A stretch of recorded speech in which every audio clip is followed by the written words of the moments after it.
Wasabi est parti d'un constat.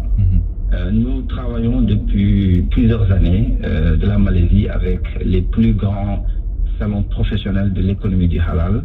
Le plus grand se trouve en Malaisie. Il réunit depuis plus de 20 ans. L'année dernière, le salon a réuni plus de 40 000 personnes venant d'une cinquantaine de pays, plus de 1500 exposants. Nous leur fournissons nos technologies de business matching de B2B pour permettre aux acheteurs de rencontrer les fournisseurs sur site. Après cet événement-là, tout le monde part un peu partout. Il n'y a pas de communication qui permet de continuer les conversations pour développer son business, parce que c'est pas avec une rencontre dans un salon qu'on signe un deal. Donc l'idée est de fournir une plateforme technologique qui permettrait aux acheteurs, aux vendeurs, aux partenaires, aux ceux qui cherchent des investissements, de se retrouver sur une plateforme, de réseauter, de se connecter pour développer et faire croître leur business. C'est comme ça que Wasabir est né. Wasabir, c'est la communauté professionnelle de l'économie du halal. On le verrait un peu comme le LinkedIn de l'économie du halal. Le LinkedIn donc de l'économie du halal. Une économie qui certainement progresse en Afrique. Justement, Moustapha El Bouri, directeur général de la plateforme Best Afrique. Parlez-nous des opportunités de l'investissement halal en Afrique. Oui, Omar, bon, c'est vrai que pour parler un peu plus sur le continent qui nous intéresse, déjà l'islam, il faut donner quelques chiffres, c'est près de 500 millions de fidèles sur le continent africain. Donc aujourd'hui, ça fait la première religion d'Afrique. Bon, ils disent à égalité avec le christianisme, mais bon, je pense qu'elle a un peu plus devant. Et je pense également aussi qu'investir halal ne se limite pas à respecter seulement des valeurs éthiques ou religieuses, c'est aussi, je pense, aujourd'hui un outil très puissant qui permet de promouvoir aussi des pratiques commerciales qui sont aussi socialement responsables.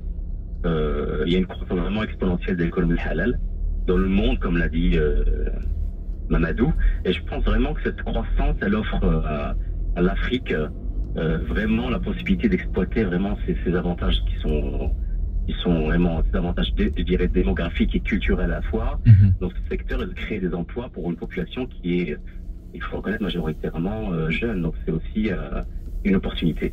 Et je pense que pour tirer partie aussi de ces possibilités qui sont offertes par l'économie halal, je pense que nos gouvernements, les investisseurs aussi privés d'Afrique, on doit investir dans des cadres qui sont, je pense, Madou pourra enregistrer là-dessus, qui sont un peu plus réglementaires, des infrastructures, et aussi sensibiliser aussi la population là-dessus.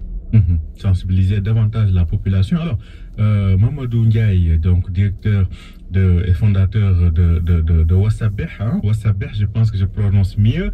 Est-ce que dans ces flux mondiaux du business halal, vous nous parlez d'une croissance de 9 à 35% par an, quelle est la part de croissance ou que représente l'Afrique dans tout cela? Pas grand-chose. Vraiment, l'Afrique, c'est bien dans le sens où il y a tout à faire. Les analyses qui se font souvent avec les pays de l'OCI. La part de l'Afrique est faible, mais elle est en forte croissance parce que la population, la jeunesse de la population, et aussi l'attrait qu'a l'Afrique a au niveau de l'investissement, pas que dans le halal, mais dans d'autres secteurs. Les pays africains importent beaucoup. Quand je prends l'exemple du Sénégal, nous importons 80% de ce que nous consommons. Et là, pour faire équilibrer la balance commerciale, vous voyez le potentiel qu'a le Sénégal, par exemple, de pouvoir, au lieu d'importer la nourriture transformée, de la faire au Sénégal avec la certification halal.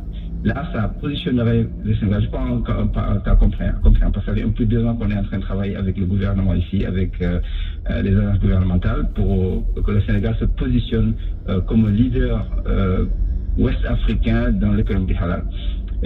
Donc, si on prend le cas du Sénégal, avec les ingrédients, ce que demandent les Malaisiens me disent, ramenez-nous des entreprises qui nous amènent, qui font des ingrédients, tout ce qui est matières premières. Comme ça, ils le transforment, et si c'est transformé en Malaisie avec la certification halal Malaisie qui est réputée, donc ils peuvent exporter partout.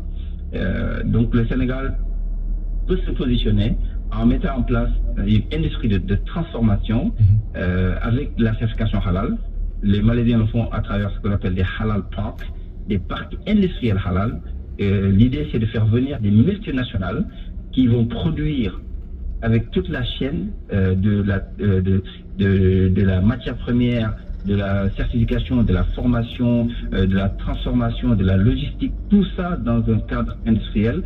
Tout produit qui sort est halal, et ça permettrait par exemple de cibler non seulement les 400 millions de marchés de l'Afrique de l'Ouest francophone, on va dire, mais aussi cibler l'Europe, l'Amérique. Au lieu d'aller juste en Malaisie pour prendre un produit halal, on pourrait juste par exemple le faire au Sénégal, qui a une position stratégique pour sillonner l'Europe et l'Amérique du Nord. Alors peut-être une dernière question pour vous.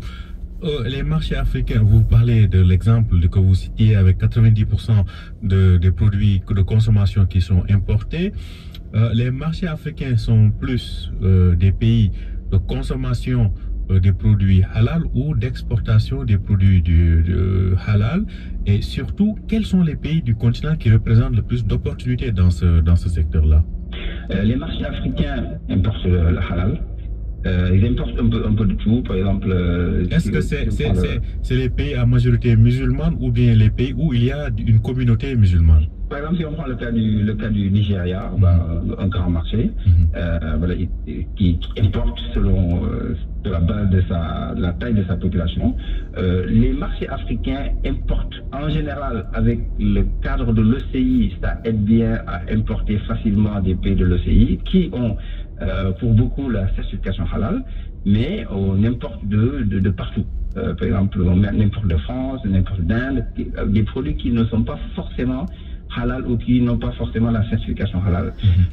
N'empêche que c'est des marchés jusque-là ouverts, pas aussi réglementés qu'en Malaisie, par exemple. Si on prend la Malaisie, là où je vis, et qui sont les leaders du halal, un produit n'entre pas. S'il n'est pas halal, s'il n'est pas certifié, s'il n'a pas une autorisation, même des pays Dubaï ou des pays du Golfe. Voilà. Donc l'importation est ouverte parce qu'il n'y a pas encore cette réglementation, mais le potentiel, c'est que ce que disait Moustapha, c'est que les populations africaines progressivement deviennent de plus en plus sensibilisées, et le travail du gouvernement à les sensibiliser permettra d'augmenter la demande en produits halal, et là ça permettra aussi à l'offre de pouvoir s'exécuter. En tout cas, c'est à suivre. Alors une dernière question pour Moustapha El Bouri, directeur général de la plateforme Best Afrique. On voit là les opportunités, vous en avez parlé tout à l'heure, on voit ces pays, on parle du Nigeria entre autres. Je rappelle que c'est la première puissance démographique du continent. Alors comment faire en sorte de tirer profit des possibilités offertes par l'économie du halal en Afrique, Moustapha El Bouri? Oui, Omar, après tout ce qu'a cité Mamadou, c'est qu'aujourd'hui, je pense que les pays d'Afrique, ils doivent vraiment explorer le potentiel de l'économie halal. S'ils explorent ça, ils vont en tirer vraiment des avantages considérables. Je vais donner un exemple très concret. La viande halal qu'on importe en Afrique, elle vient d'un pays qui est le Brésil, qui n'est pas un pays musulman en fait. Voilà. Donc aujourd'hui, le Brésil, c'est le pionnier de l'alimentation halal, qui exporte partout dans le monde. Et exporte une grosse partie de la viande qu'on importe aussi en Afrique. Et donc là-dessus, je pense qu'il y a matière vraiment à développer une transformation locale. Ça, c'est pour l'alimentation. Il y a aussi, on a parlé, c'est vrai, on n'a pas parlé des autres